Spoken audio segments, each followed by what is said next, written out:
মনে থাকবে নারীদের সরদারানি, তার সাথে বিয়াদবি করিস না।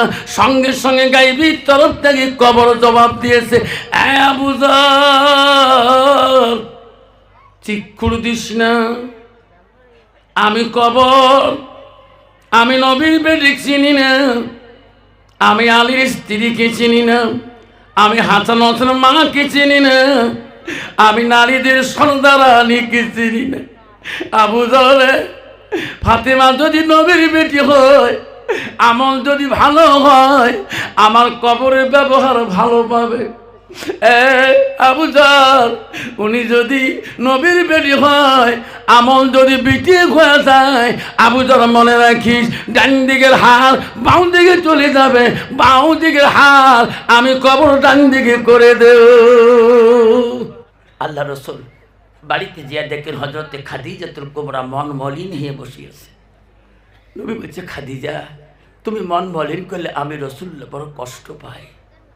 খাদিজা বলো তোমার কি হয়েছে? নবী গো, আমি খাদিজা কেন মন মলিন হয়ে বসিয়েছি, আমি আপনাকে দুইটা কথা বলে যেতে চাই। রসুল বলছে, খাদিজা বলো কেন? আমি খাদিজা যদি কালকে মারা যায়, আমি তো কবরে চলে যাবো গো নবী, তোমাকে আমি অত্যন্ত ভালোবাসছিলাম। ওগো নবী, আমি খাদিজা বড় কবরকে ভয় করি। নবী গো, আমি মারা গেলে আপনি আমার কাপনের ব্যবস্থা করবেন না কেন?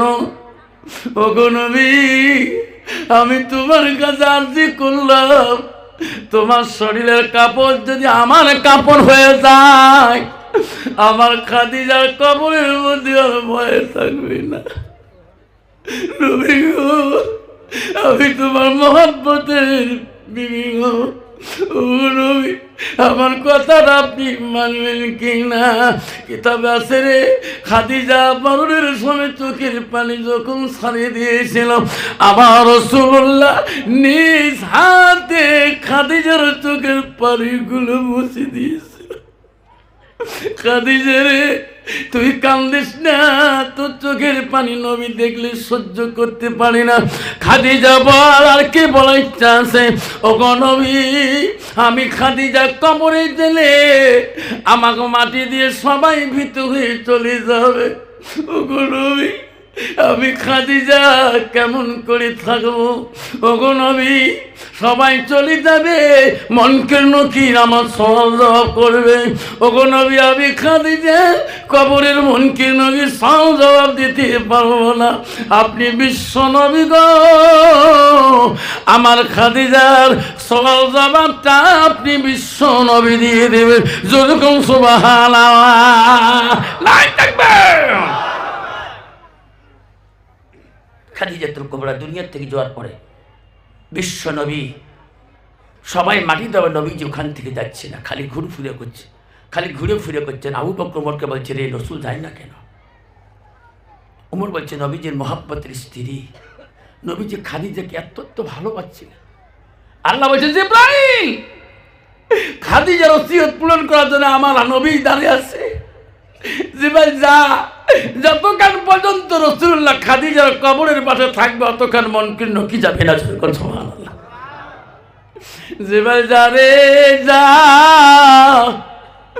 আমার নবীকে বলি দে খাদিজার ওখানে থাকেন, তাহলে থাকে না।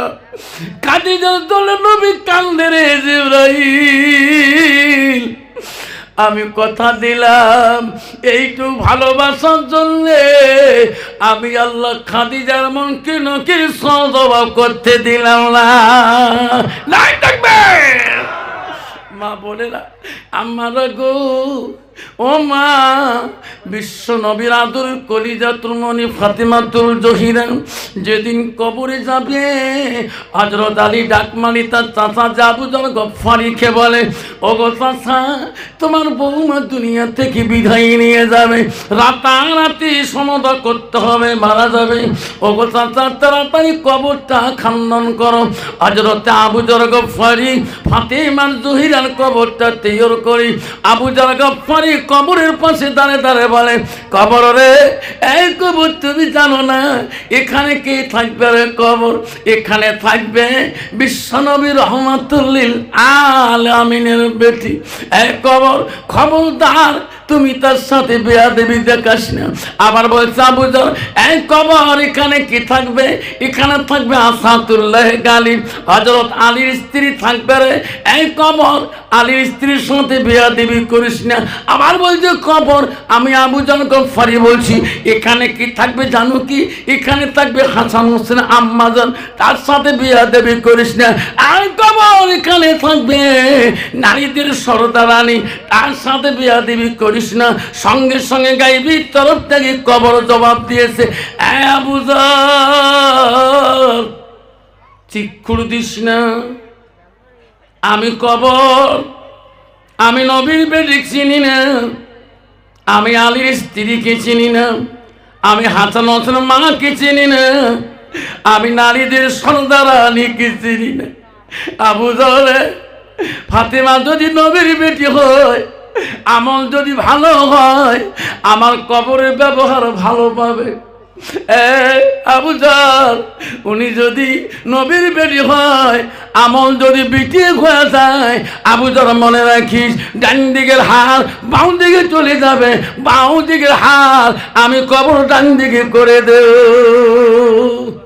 আব্বা, আজকে মা বোনেরা মনে রাখেন, ও মা, তুমি যদি কবরের মধ্যে যাও, তাহলে কবর যদি পুষ করে মান নব্বুকা মান দিনুকা মান নবিয়ুকা, হেদি বলো আমি এমনের মেয়ে ছিলাম, শুনবে? আমি প্রেসিডেন্টের বেটা ছিলাম, শুনবে? বাবা রে, এই কবর কারো আওয়াজ শুনবে না। এই শোনা যুবক ভাইরা, কষ্ট মনে করবে না। বিশ্ব রসুল বাড়িতে এসে ঘুমার আগে আগে ওই দিন আয়েশার ঘরে বাতি, কেতাবে আছে বাতি মম ছিল না, অন্ধকার ছিল, অভাব অনটন সংসারে। আয়েশা রসুল যখন ঘুমিয়ে পড়লেন, আয়েশা আস্তে করে ঘুমিয়ে গেলেন। আয়েশা ঘুম ভেঙে দেখে রসুল্লাহ তার বিছনার মধ্যে নাই। আয়েশা চমকে উঠলেন, আল্লাহ, নবী কোথায় গেল? নবী কোথায় গেল? বাতি নাই, মম নাই, অন্ধকার। আয়েশা ঘরের ভিতরে হাসতে হাসতে আস্তে করে আয়েশার হাতটা রসুল্লাহর মাথার মধ্যে লাগিয়ে গেল। আমার রসুল ঘরের এক কোণার মধ্যে সেজদায় পড়ে কাঁদতেছে। আয়েশা বলছে, নবী, আমি না তোমাকে নিয়ে ঘুমাইলাম, আপনি কখন আসি এখানে সেজদায় করে কাঁদছে? আপনি কি ঘুমাবেন না? নবী বলছে, আয়েশা রে, আমি নবী যদি বেশি ঘুমাই, আমার উম্মতরা বেশি ঘুমাইবে। মুসলমান,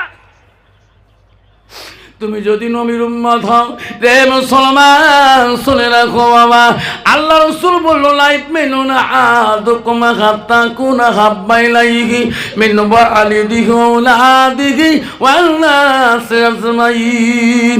আমার নবী বলে, ওই মানুষ ততক্ষণ পর্যন্ত পূর্ণাঙ্গ মুমিন হইতে পারে না, মুসলমান হইতে পারে না, আব্বারে মুমিন হইতে পারে না, এতক্ষণ পর্যন্ত নিজের ছেলে সন্তান পিতামাতা অন্য মানুষের কি নবীর ভালোবাসা উম্মতের ভিতরে থাকবে না। আব্বা, আমি মুসলমান হইলে নবীর সুন্নতের ভালোবাসা রাখতে হবে। দাঁড়িয়ে রাখাটা তাইনি সুন্নত, এরকম সুবহানাল্লাহ। তিন তরিকায় লিম্মা জিম্মার ওপরা, তিন তরিকায় এক তরিকা চুল রাখাটা ডাইনি সুন্নত, যেরকম সুবহানাল্লাহ। 3 নম্বর মাথায় টুপি রাখাটা ডাইনি সুন্নত। আব্বা, নামাজের আগে মেসওয়াক করাটা দাইনি সুন্নত। মুসলমান রে, জানো না নবীজির কাছে 10টা দাইনি সুন্নত আছে গো। মাথার থেকে নাভির উপর পর্যন্ত 5টা, আর নাভির নিচ পর্যন্ত 5টা। 1 নম্বরের নিচের মধ্যে বলি দেয়, উপরে বলি দেয়, কাকের তালি চুল কাঁচাটা রসুল দাইনি সুন্নত বলছেন। অপ্রয়োজনীয় রোম কাঁচাটা রসুল দাইনি সুন্নত বলছেন। এখনো মুসলমানের ঘরে বহু যুবক আছে রে বাবা, বহু ছেলে আছে, 70-60 বছর মানুষ আছে, কাকের তালি চুল এখনো কাছে না, আছে না? রসুল বলছে 40 দিন তক খতম করনা ভি জরুরত হয়। এই 40 দিন পরে পার হয়ে যায়, তার নামাজ কালাম ইবাদত তেলাওয়াত আল্লাহ কবুল করে না। আর মুসলমানের কাকের তালি চুল চাকদোখানে বসিয়ে টানি নাকর সঙ্গে, যখন ঠিক না ঠিক মোসরের কানের ভিতরে ঢুকিয়ে দিয়ে ক্রিস ক্রিস করি কামড়ায়, যেরকম ঠিক না ঠিক। কত মুসলমানের মেয়ে আছে বাবা, এই এত বড় এত নখ আহে, স্বামীকে কিরিলে নখ কেন কাইলে আমি লিপস্টিক লাগাই, এমন আছে না? একটা করি না এর পায়খানা ঢুকি থাকে বাবা, একে যে স্বামী যখন পান টান দেয় খিচি টিচি দেয়, যখন ঠিক না মিঠা। আল্লাহ রসুল বলছে কেন এই মেয়েটা কেন বোঝে না? মেয়েটার ভিতরে এলেমের অভাব। রসুল বলল মান সালাকা তারিকান ইলতামিসু ফি ইলমান, যদি তোমরা এলেমের রাস্তায় যেতে চাও, এলেম শিখতে চাও, সেই রাস্তায় তুমি চলো, যে রাস্তায় গেলে তুমি জান্নাত পাবা। সাল্লাল্লাহু লা তারিকান ইলাল জান্নাত, সেটা হলো জান্নাতি রাস্তা। যখন সুবহানাল্লাহ। আব্বা তুমি কলেজ পড়তে পারো, তুমি ইউনিভার্সিটি পড়তে পারো, তুমি হাই স্কুল পড়তে পারো, তুমি এলএলবি পড়তে পারো, তুমি এমএ পড়তে পারো, তুমি বিটি পড়তে পারো, কোনো বাধা নাই, কোনো ক্ষতি নাই, তোর ভিতরে ইসলাম থাকতে হবে। এরকম সুবহানাল্লাহ। আমি আফসার মাওলানা কলেজ পড়ছিলাম, হাই সেকেন্ডারি পড়ছিলাম, হাই স্কুল পড়ছিলাম, আব্বা হিন্দি দিয়ে এমএ পাস করছিলাম, প্রথমার থেকে পরিচয় বিশরৎ প্রবীণ পর্যন্ত। কিন্তু আমিও তো একটা কলেজের ছাত্র ছিলাম তোমার মতন, কিন্তু আমার তো মুসলমান নষ্ট হবে না।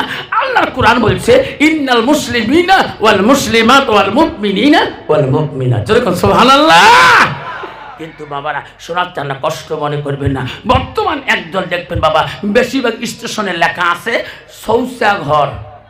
শালুক বাড়িতে যাবে, আমার বীজের লেখা আছে শৌচাঘর, মানে পেশাব পায়খানা। পেশাব করলে 5 টাকা, পায়খানা করলে 10 টাকা। নেতর বাবু নাই তোমার মতো লোক গেলে কোয়া লিখবে চাচা আমি তো ধারা পাটি নই, আমরা হাসি বসে পাটি, বোঝেন তো? কারণ আমার জেলে পেশাবখানা আছে সব দাঁড়া পাটি, বোঝেন তো? স্ট্যান্ডার্ড। আর বর্তমান যুগে যে ছেলেরা প্যান্ট প্যান্টে একই প্যান্ট রে বাপ, ইস চাইলেও ব্যাংক নড়ে না। যেরকম ঠিক নেবে ঠিক ওই বৎসর পাবে, যখন বৎসর পাবে বাবা, ওই প্যানের সাথে এই প্যান যদি মিলে হয়, ওই জন্য আমরা এমন জিনিস বানিয়ে দিছে, রহিমুদ্দিন, সলিমুদ্দিন, নারায়ণ, কৃষ্ণকান্ত, রায়কান্ত একসাথে। যখন ঠিক না ঠিক, হ্যাঁ যখন ঠিক না বেঠায়। আমরা মুমিন এখানে জন্ম নিয়ে রাসূলুল্লাহ বলছে পেশাব করি, কুলুপ ব্যবহার করা সুন্নত আর পানি ব্যবহার করা মুস্তাহাব। কিন্তু মুসলমান কুলুপ তো না করলাম, একবারে দাঁড়িয়ে, ঠিক না ঠিক বাবা? শেষ করে দেবো, শোনা যাবেন না? যাবেন? যাবেন? কে কে যাবেন হাত তুলে দেখাই, তাকবীর লাগাই। নাই তাকবীর? আব্বা খবরদার, এমন প্যান্ট পিললি তুমি তো বুঝতে পারো না সোনারে। পেশাব করিয়া কল কাবজা বন্ধ করলে সঙ্গে সঙ্গে দেখবো তোর প্যানের নিচে রজনীগন্ধার সেন দিয়ে শেষ হয়ে গেল। যেরকম ঠিক না ঠিক বাবা, তোর নাপাকে চলা যাবে না। তোর নাপাকে চললে আজাল কখন আসি তোর জানটা নিয়ে নেবে। মাকড়িতে অ্যাক্সিডেন্ট হতে পারো, লক্ষ্মীগঞ্জ হতে পারো, শৈলমারিতে হতে পারো, আগিয়েতে হতে পারো। কখন বা ওই পঞ্চরত্ন ব্রিজের মাথার সামনে তোর মাথাটা থেতলে যেতে পারে। যায় না? যায় নাই? জানাজার তোর বাবা দিবে, দেখ তোর বাবা আজকে তোর জানাজারে কান্দে রে, তোর বড় ভাই কান্দে, তোর মা কান্দে, বুঝলি না রে মুসলমান? তুই না পাকে থাকিস না রে যুবক, কলেজ যেতে পারো, তুমি পাক নিয়ে থাকবা, সময় লাগো পেশাব করবো, দেহটা না পাক রাখবো না। এই যুবক জান্নাত যাবে গ্যারান্টি। রাসূল বলছে কাল কিয়ামতের ময়দানে 7 শ্রেণীর মানুষের আরশের ছায়ার তলে থাকবে। নবী 2 নম্বর বলছে যুবক বয়সে ইবাদতকারী। যেরকম সুবহানাল্লাহ। রাসূল ওখানে বুড়ে বয়সের কথা বলে নাই। বুড়ে বয়সের মানুষ ব্যালেন্স ঠিক নাই, নামাজের দাঁড়িয়ে কোন পাখে রং করে শব্দ হচ্ছে ঢাকা শব্দ টকাবার না হয়। যেরকম ঠিক না ঠিক? চাচা তোমার 5 পাকে ঢাকা শব্দ করে না, ঠিক আছে ঠিক না ঠিক আছে না? কত বুড়ে মানুষ মসজিদে জামাত দেখা টস চাচা উজু করে ঠিক কি, তার বুড়ি নামাজ পড়তে বুড়ি হয় ঠিক আছে ঠিক না ঠিক? এর হচ্ছে হাদিস বলে দিয়েছিলেন সেই হাদিসে যে যুবক বয়সের ইবাদত আল্লাহর কাছে বেশি পছন্দ। আমার গুনাহ পানির বন্ধুগণ, যুবক ভাইরা, আজকে এই কবরস্থানের যুবক সভা আয়োজন করেছে, হাতে পায়ে ধরি বলি যান বাপ নাপাক থাকবেন না সোনা। 3 তরিকে 1 তরিকে লিম্মা জিম্মা রফরা, তোমার 3 তরিকে 1 তরিকে রসুলের সুন্নত তরিকে চুল রাখবেন। এমনও চুল রাখে রে বাপ, কদিন আগে বাজারে গেছ চুল চাপবে রে বাপ, মুখে বাবা শনিবার হাত কেলার তার চুল ছাড়ি দিয়ে স্যার তোমার আগর 3 জন সিরিয়াল আছে, তোমার চাকরি করা বসে দাওয়ার ধাওয়া, তোমার কামলা দেওয়া বসে দেওয়া কথা না ঠিকই, তোমার চাকরি করা বসে তোমার তখন ধাওয়ান ধক, তোমার কামলা দেওয়া বসেও ধক আছে, তো সিরিয়াল আগর দিয়েছে তো কথা তো ঠিকই রে। তা ঠিক আছে বাবা তাড়াতাড়ি স্যার বেশি নয় 10 মিনিট বসুন, মোর 3টে মাথা কতক্ষণ লাগে যে ডিজিটাল কাটলি আমার দোকান হাত লাগাই এখানে বেশি। তারপরে আসম বসি লাস্টে যেটা সিরিয়াল মুই চেয়ার বসি আসম মোবাইল টিপে নাকছম, তেমন একটা চেনা খালি ঠ্যাং জোপা রাখছে, এই ঠ্যাং জোকা যেত ঠ্যাং জোকা কি এলা গান হেডফোনও দিয়েছে মুই তো বুঝো না, নিজের ঠ্যাং নিজে ঘুরবে লাগছে, আর দেহ যত ঘুরে অত দেহ চড়ু ফাড়া এটা হাঁটুয়ে ফাড়া, তোমার কি ফাড়া প্যান আছে আছে কি যে প্যান রে বা আমি মানুষ এলে কাটি দেয় নাই যখন ঠিক না ঠিক কিরে বাবা ঠ্যাং ঘুরিস কে চড়ুকে ফাড়া তোর, তোমার এলে আলে মানুষ এলে প্যানের গুণ জানেন তোমরা বাবা কি প্যান রে বাপ এদিকে ফেসবেন আগে গুটায় চড়ু গুলো এমনি ঠিক না ঠিক ওই জীবনে ওটা এই ভারতের প্যান না, মনে রাখেন ওই প্যানটা হলো খ্রিস্টান নাসারা ভারতের জমিনে আবিষ্কার করলো যাতে মুসলমানের ছেলেরা লঙ্গায় ঘরে যেরকম ঠিক না ঠিক নিজের হায়া শরমকে এমন প্যান কেনে রে বাবা 5 পাকের প্যান খুলি যাবার চাই যেরকম ঠিক না ঠিক। খবরদার বাবা এই প্যান্ট কিনবেন না যে প্যান্টের মধ্যে হায়া শরম থাকবে না, তোর মা বাড়িতে আছে, তোর বড় ভাবিজন বাড়িতে আছে, তোর উপযুক্ত বোন একটা বাড়িতে আছে, যে প্যান্ট পিনলে পরনে প্যান্ট থাকে না পিছন পাশে 5 পাকে গোটায় দেখা যায় যেরকম ঠিক না ঠিক। আল্লাহ রসুলের বাড়িতে আরেকদিন যা দেখেন আয়েশা আরাম করতেছে, রসুল্লাহ বাড়িতে গেলেন, ওই দিন রসুলের বাড়িতে মামু ছিল বাতিও ছিল, আয়েশা ঘুম পারবেন, নবীজি ঘুমিয়ে গেলেন, আয়েশা ঘুমাইল না, ঘরে বাতি জ্বলিয়াছে, সুন্দর মামা আলো হয়ে আছে, আয়েশা একটু চোখ বন্ধ করার পরে চোখ খুলি দেখে রসুল্লাহ আয়েশার বিছানায় নাই, মম জ্বলা বাতি জ্বলা, কি হবে? আয়েশা টেনশনে পড়ে গেলেন, কি রে আজকে বাতির জায়গায় বাতি, মমের জায়গায় মম জ্বলে, নবী কেন নাই? আমার একটু চোখ বন্ধ হয়ে গেল, কোথায় গেল নবী আমার? কোন দুশ্মন আমার নবীকে নিয়ে গেল নাকি? আয়েশার ঘুম ধরে না, আয়েশা খালি কান্দে রে, মাবুদ আমার মহাব্বতের নবীকে কোন দুশ্মন ছিনিয়ে নিয়ে গেল? আয়েশার চোখের পানি বন্ধ হয় না, আয়েশার একটা মনের ভাব আছে রে, নবী কখনো কোথায় গেলে আমাকে জিজ্ঞাসা করি যায়, কারো বাড়িতে গেলে আমার নবীকে আয়েশাকে বলিয়ে যায়, আমার মন জানে রে আমার নবী মসজিদ ছাড়া কোনো বাড়িতে যাবে না। আয়েশা সারা রাতের মধ্যে মসজিদে খবর নিয়ে নিল আমার রাসূল কোনো মসজিদে নাই। আয়েশা কান্দে রে, কানতে কানতে মসজিদে জান্নাতুল বাকির দিকে যায়। আয়েশা গেতে গেতে দেখে জান্নাতুল বাকি মসজিদের পিছনে জান্নাতুল বাকি কবরের স্থানটা আছে। আমার নবী স্ত্রী আয়েশা লক্ষ্য করে দেখে রে, এটা তো জান্নাতুল বাকি কবরস্থান, এখানে কে গো দাঁড়ায় আছে? আয়েশা দূরে দেখে আমার নবী জান্নাতুল বাকি কবরস্থানে দাঁড়ায় আছে। আয়েশা বলে, আল্লাহ এত রাইতে নবী এখানে কেন, কি করে গো? আয়েশা আড়াল হয়ে দেখলো এত রাইতে নবী কবরস্থানে কি করে। আয়েশা শুনতেছে ওই জান্নাতুল বাকিতে নবীজির প্রথম স্ত্রী হযরতে খাদিজাতুল কুবরার কবরটা আছে। আমার নবীজি জান্নাতুল বাকির কবরস্থানে খাদিজার কবরের কাছে কাঁদতেছে। আল্লাহ আমার খাদিজা যেদিন থেকে চলে গেছে, আল্লাহ আমি নবী ঘুমাইতে পারি না। আল্লাহ আমার খাদিজাকে আল্লাহ আমি এত ভালোবাসছিলাম, কিয়ামতের ময়দানে আল্লাহ আমার খাদিজার সঙ্গে তুমি সাক্ষাৎ করে দিও। যেরকম সুবহানাল্লাহ। হযরত আয়েশা সব কিছু জানি পেলেন। হাইরি বিশ্ব নবী এখনো খাদিজার নাম নিয়ে দোয়া করে গো, আমি আবু বকরের মেয়ে, আমি মহব্বতের বিবি, আমার নামটা এখনো নবী অন্তরে খেয়াল করে না, আমার নামটা দোয়া তো নিল না। আয়েশা জবাব না দিয়ে আড়ালে আড়ালে আস্তে আস্তে আয়েশা বাড়ি মুখে গেলেন। নবীজি বাড়িতে নামাজ পড়ে চলে আসলেন, আয়েশা সামনে বসলেন। ওগো নবী, আমি একটা কথা তোমার কাছে বলতে চাই। নবী গো, আমার আব্বা আবু বকর 9 বছর বয়সে তোমার সাথে বিবাহ দিয়েছে। ওগো নবী, কোনদিন আয়েশা আমি তোমার কিসমতে ত্রুটি করি নাই। ওগো নবী, আমি আয়েশা আবু বকরের কলিজার টুকরা। ওগো নবী, আমার আব্বা অত্যন্ত তোমাকে ভালোবাসছিল। ওগো নবী, আমি আয়েশা তো ভালোবাসি। ও নবী গো, হযরতে খাদিজা একজন বুড়ি স্ত্রী, তার নামে এত দোয়া করেন। খাদিজার বয়স যখন 40 বছর ছিল, তোমার বয়স যখন 25 বছর ছিল। নবী গো, একজন বুড়ি স্ত্রীকে বিয়ে করি, ওই স্ত্রীর নামে এখনো দোয়া করি, কান্দেন। আমি একজন কুমারী স্ত্রী।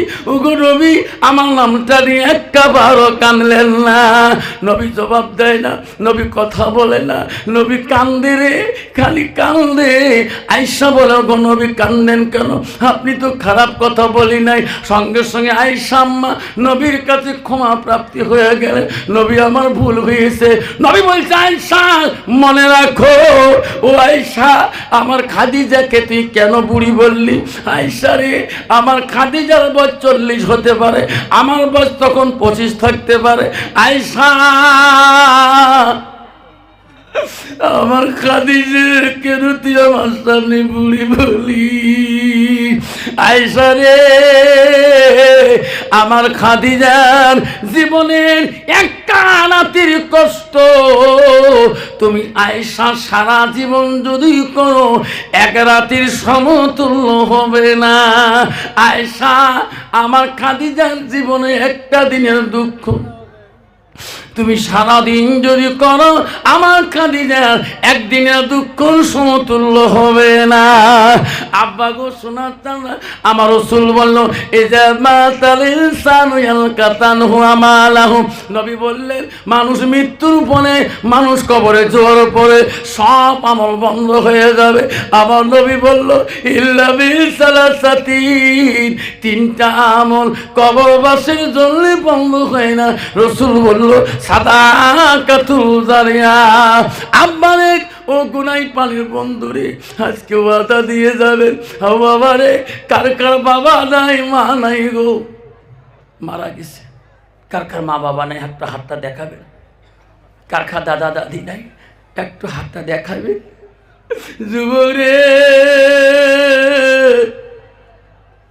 আমার নবী বলেন, বিসালাসাতিন, কবরবাসী 3টা আমল বন্ধ হবে না। আমার নবী 1 নম্বর বলল, সাদাকাতুল জারিয়া। রে যুবক, আজকে তোর মা নাই, আব্বা নাই, তোর মা বাবার আমল বন্ধ হয়ে যেছে। রাসূল বলল, ওই সন্তানের মা বাবা আমল বন্ধ হয় নাই, যারা দুনিয়াতে মা বাবার নামে দান খয়রা সাদকা করে যায়। আসেন গো, ও গুনাই বন্ধু, একটা মা হারা সন্তান, বাবা হারা সন্তান। আসেন গো, 5টা বাবার নাম শুনে দোয়া করতে চাই, 5,000 কোটি টাকা। এই গুনাই পানির জমিনের কবরস্থানের জন্য তোমার নামে সাদাকাতুল জারিয়া, সাদকা জারি জমির সোনা। আমি 5,000 টাকা আমি একটা বাবা নাম শুনি দোয়া করতে চাই। কেউ যাবেন না বাবা? আব্বারে হাতি পাইন ধরে বলি যাই, আমি একটা বাবা জন্য দোয়া করতে চাই। বাবা, 5,000 টাকা গো, তোর ওই মরা আব্বাটার জন্য, ওই মরা মাটার জন্য গো, আমি 5,000 টাকা নাম শুনি দোয়া করতে চাই। আছে কোনো বাপ? কেউ যাবে না, দোয়া করে দিবি। 5,000 টাকা। কি নাম বাবা? মা বাবা আছে? আল্লাহ জালালউদ্দিন ভাই আমার, আল্লাহ বাবা নাই, মা আছে, আল্লাহ 5,000 টাকা দিলেন, নাই থাকবে। আল্লাহ আমার জালালউদ্দিন ভাই, আল্লাহ দান তুমি কবুল করি রে আল্লাহ। আল্লাহ তোর জীবনের চলিতে ফিরিতির গুনাহগুলো মাফ করি দে আল্লাহ। তোর বাবার কবর কিনে তুমি জান্নাতের বাগান করে দে। আর কি আছে? কি দিয়েছে? ফুলচান আলী। আল্লাহ ফুলচান আলী বাবা, তার বাবার নামে 5,000 টাকা। বাবা মা জিন্দা আছে? ফুলচান কার নাম বাবা? বাবা তোমার নাম? আল্লাহ ফুলচান আলী বাবা বেড়াই দান করছে, আল্লাহ দান করছে তার ছেলে। আল্লাহ 5,000 টাকা এই কবরস্থানের জন্য দিয়েছেন। আমার জালালউদ্দিন ভাই 5,000 টাকা দিলেন। আধা মিনিট দোয়া করবো, আল্লাহ হবেন, হাত তোলেন একটু, আল্লাহ হবেন। ওগো মাওলা গো আল্লাহ, দেখে রে তাকাইয়া জালালউদ্দিন ভাই আমার ফুলচান আলী, আল্লাহ আল্লাহ তোর বেটা দান করেছে আল্লাহ। আমার 10,000 টাকা এই গুণই পানি কবরস্থানের জন্য আল্লাহ। হ্যাঁ বাবু, তার বাবা আত্মীয় স্বজন যারা কবরে পড়ে আছে আল্লাহ, আল্লাহ কবরগুলো তুমি জান্নাতে টুকরা বানিয়ে দাও আল্লাহ। তারা জিন্দা আছে আল্লাহ, হায়াত বাড়ে দাও, বেমার আজার থেকে শিফা দান করে দাও। লা ইলাহা ইল্লাল্লাহু মুহাম্মাদুর রাসূলুল্লাহ। লা